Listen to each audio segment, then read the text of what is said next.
రాష్ట్రాల్లో జనగణనకు రంగం సిద్ధమవుతుంది. దేశంలో తొలిసారిగా పూర్తి స్థాయిలో డిజిటల్ గా జనగణనను చేపట్టేందుకు కసరత్తు జరుగుతుంది. 2027 జనాభా లెక్కల సేకరణ, నమోదులో నాణ్యత, సామర్థ్యం, సమయానుకూలతలను పెంచేందుకు పెద్ద ఎత్తున డిజిటల్ టెక్నాలజీని వినియోగించనున్నారు. 2027 జనగణనలో భాగంగా క్షేత్రస్థాయిలో జరిగే జనాభా లెక్కల సేకరణ ప్రక్రియను అధికార వర్గాలు రియల్ టైంలో ఎప్పటికప్పుడు పర్యవేక్షిస్తున్నాయి.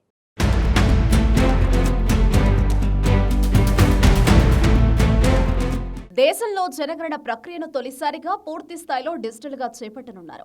2027 జనగణనలో భాగంగా క్షేత్రస్థాయిలో జరిగే జనాభా లెక్కల సేకరణ ప్రక్రియను అధికార వర్గాలు రియల్ టైంలో ఎప్పటికప్పుడు పర్యవేక్షించనున్నాయి.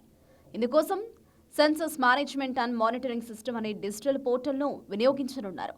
మన దేశంలో జరగనున్న జనాభా లెక్కల సేకరణ కార్యక్రమానికి సిఎంఎంఎస్ కేంద్ర బిందువుగా నిలవనుంది. ఈ మేరకు వివరాలతో registrar general of India Mrutyunjay Kumar Narayanan దేశంలోని అన్ని రాష్ట్రాలు, కేంద్రపాలిత ప్రాంతాల చీఫ్ సెక్రటరీలకు ఒక సర్కులర్ను పంపించారు. 2027 జనాభా లెక్కల సేకరణ, నమోదుల్లో నాణ్యత, సామర్థ్యం, సమయానుకూలతలను పెంచేందుకు పెద్ద ఎత్తున డిజిటల్ టెక్నాలజీని వినియోగించనున్నారు. ఈసారి జనాభా లెక్కలను డిజిటల్ మోడ్లోనే సేకరించడం ద్వారా విప్లవాత్మక రీతిలో సెన్సస్ ప్రక్రియకు ఆధునిక టెక్ హంగును జోడించనున్నారు. ప్రత్యేక సాఫ్ట్వేర్తో కూడిన డిజిటల్ డివైస్లను జనాభా లెక్కలను సేకరించే 32 లక్షల మంది క్షేత్రస్థాయి సిబ్బంది, ఎన్యూమరేటర్లు, సూపర్వైజర్లకు అందించనున్నారు. వీటిలోని ప్రజలు, కుటుంబాల జనాభా, ఆర్థిక, సామాజిక వివరాలన్నీ నమోదు చేస్తారు. సిఎంఎంఎస్ పోర్టల్ ద్వారా జనాభా సమాచారం సేకరణ చాలా ఈజీగా జరుగుతుంది. దీనివల్ల ఎంతో సమయం ఆదా అవుతుంది.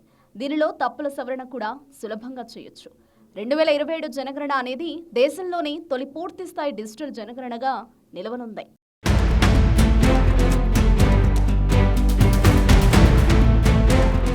2027లో జనాభా లెక్కల సేకరణ ప్రక్రియ జరగనుంది. అంతకంటే ముందు ఈ ఏడాది ఏప్రిల్ 1 నుంచి సెప్టెంబర్ 30 వరకు గృహ జాబితా బ్లాక్లను నమోదు చేసే ప్రక్రియ జరుగుతుంది. దేశంలోని ప్రతి రాష్ట్రం లేదా కేంద్ర పాలిత ప్రాంతం ఇందుకోసం ఏదైనా 30 రోజుల వ్యవధిని కేటాయించాల్సి ఉంటుంది. ఇందుకోసం క్షేత్రస్థాయిలో పర్యటించే వివిధ స్థాయిల ఎన్యూమరేటర్లు, సూపర్వైజర్లకు సిఎంఎంఎస్ పోర్టల్లోనే యూజర్ ఐడీలను కేటాయిస్తారు.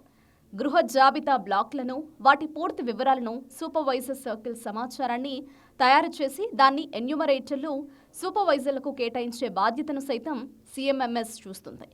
ఎన్యూమరేటర్లు, సూపర్వైజర్ల కోసం ఐడి కార్డులు, అపాయింట్మెంట్ లెటర్లు కూడా సిఎంఎంఎస్ పోర్టల్లోనే జనరేట్ అవుతాయి.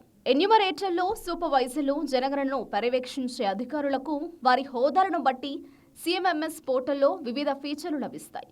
నియామకాలు చేసేందుకు, శిక్షణ కార్యక్రమాన్ని నిర్వహించేందుకు, క్షేత్రస్థాయి కార్యకలాపాలపై రియల్ టైంలో పర్యవేక్షించేందుకు ఆయా అధికారులకు యాక్సెస్ను కేటాయిస్తారు. 32 లక్షల డిజిటల్ డివైస్లలో వెబ్ బేస్డ్ మ్యాపింగ్ అప్లికేషన్ ఉంటుంది. దాని ద్వారా గృహ జాబితా బ్లాక్లను జియో ట్యాగింగ్ చేయొచ్చు. ఇళ్ల నిర్దిష్ట భౌగోళిక వివరాలను, అక్కడ ఉన్న జనాభా సమాచారాన్ని ఖచ్చితత్వంతో నమోదు చేయొచ్చు.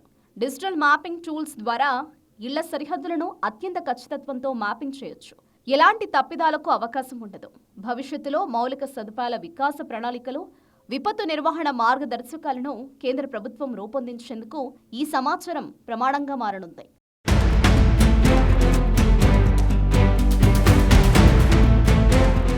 2027 జనగణన నిర్వహణ కోసం కేంద్ర ప్రభుత్వం 11,718 కోట్లను వెచ్చించనుంది. ఈసారి జనగణనలో భాగంగానే కులగణన కూడా చేయనున్నారు. మన దేశానికి స్వాతంత్ర్యం వచ్చాక జరుగుతున్న 16వ జనగణన ఇది. వాస్తవానికి దీన్ని 2021లోనే నిర్వహించాలని భావించారు. కానీ అప్పట్లో కరోనా మహమ్మారి కారణంగా జనగణనను వాయిదా వేశారు. మన దేశంలో సాధారణంగా 10 ఏళ్లకోసారి జనాభా లెక్కలు నిర్వహిస్తారు. ఆఖరిగా 2011లో జనాభా లెక్కలు సేకరించారు. 2027 ఫిబ్రవరిలో జనగణన కోసం రిజిస్ట్రార్ జనరల్ ఆఫ్ ఇండియా అన్ని ఏర్పాట్లు చేస్తోంది. ఏప్రిల్ 1 నుంచి జరగనున్న గృహ జాబితా బ్లాక్ల నమోదులో భాగంగా ప్రజలను 33 ప్రశ్నలు అడగనున్నారు. ఇందులో భాగంగా ఇంటి నిర్మాణ స్థితి, ఇంట్లోని వసతులు, ఒక్కో ఇంట్లో ఉన్న కుటుంబాల సంఖ్య వంటి సమాచారాన్ని సేకరిస్తారు.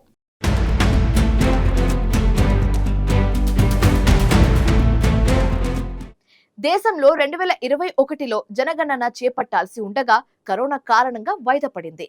ఈ నేపథ్యంలో 2027లో జనగణనతో పాటు కులగణన చేపట్టేందుకు రంగం సిద్ధమవుతుంది. మన దేశానికి స్వాతంత్ర్యం వచ్చాక జరుగుతున్న 16వ జనగణన ఇది. దేశంలో తొలిసారిగా పూర్తి స్థాయిలో డిజిటల్ గా జనగణన చేపట్టనున్నారు.